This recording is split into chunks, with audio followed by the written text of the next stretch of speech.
I'm Ryan, 17 years old, living with my parents in Arizona. I have a passion for the gym. My father is my inspiration. My dad designed a fairly large room full of exercise equipment at home. Dad has an admirably toned body at the age of 58. My mother is quite young, 13 years younger than my father. Mom doesn't like to exercise but prefers skin caring and follows a strict diet. I'm very proud to have parents with outstanding and youthful appearances, but I have nothing in common with them, except for my mother's blue eyes. I don't care too much about this. After all, I'm quite handsome according to everyone's compliments. In my father's practice room, there's a wooden shelf containing many medals of large and small awards from gymmers. The top position in the middle of the wooden shelf is a picture of my mother when she was young. But in that photo, my mother has brown eyes. In my mother's room, there's also a very strange picture of a woman. I have never met her before. She's very beautiful, short brown hair and blue eyes like me and my mother. I witnessed several times my mother clutching that photo and crying, looking at her in so much pain and torment.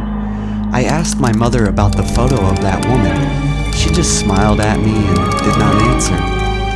After many times like that, I didn't ask about that woman anymore. My parents rarely show affection to each other. They respect each other's private space.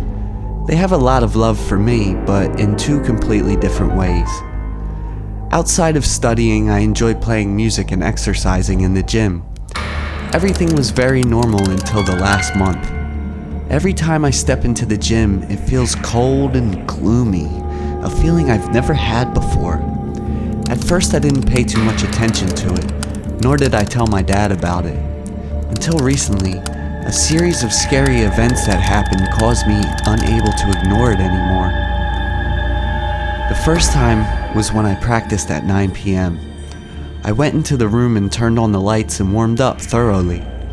I started the workout by jogging, but as soon as I stepped on the treadmill, the light in the room suddenly turned off.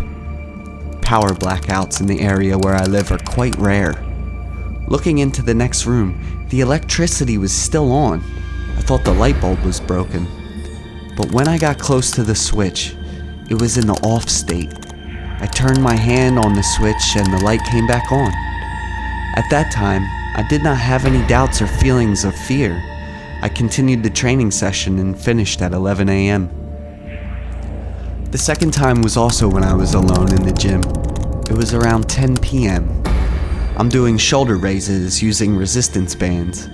Suddenly, the song I was playing turned off, and a few seconds later, a child's giggling voice froze the blood in my veins. The laughter was so loud and haunting, I shivered and got goosebumps. About 5 seconds later, the laughter disappeared. My music continued playing. I stopped the exercise, went to drink water, wiped my sweat to calm down, wondering whatever just happened was real or I was hallucinating. That day I finished my homework early. I didn't tell my parents about those two strange encounters because they would be so unbelievable. The third time it was not at night, but around 4 p.m. It was the weekend, so I spent time practicing earlier than usual. I improved my exercises with barbells. Lying down to lift weights, I feel like it's much heavier, even though my weight remains the same. After lifting it about 4 times, my mind started to feel dizzy and ringing in my ears. I closed my eyes lightly and then opened them to regain consciousness. When I opened my eyes, I brought the weight down at the same time. From the horizontal bar of the dumbbell, a woman hung, her long hair hanging down, her big eyes wide open, her mouth wide open, filled with blood. In her arms she held a crying newborn baby. The woman pressed her terrifying face close to mine. Her loud scream and the child's cry hurt my ears. I was startled and screamed loudly, unable to control the strength in my arms. The dumbbell pressed hard on my chest, making it difficult to breathe. At that moment, the woman also disappeared. I braced myself, used all my remaining strength to place the dumbbell on the support bar and sat up, clutching my chest and panting. It took a few minutes to calm down. I was about to get up and go to my room. Accidentally, I looked at my mother's photo on the wooden shelf. Mom looked at me, her unfamiliar brown eyes filled with anger and resentment. I was startled to remember the woman's face just now. She looks a lot like my mother, but it's the mother in the picture. I went into the bathroom and poured cold water down really hard to really wake up. Running to my parents' room, I wanted to tell them about the horrors I had experienced, but just as I approached the door, I heard two people arguing. "You are the one who killed my wife and son! You even destroyed your own face just to be here!" I was so shocked. I rooted to the spot, listening to every bitter word my parents said. It turned out that the woman with blue eyes in the picture in my mother's room was my mother's real face.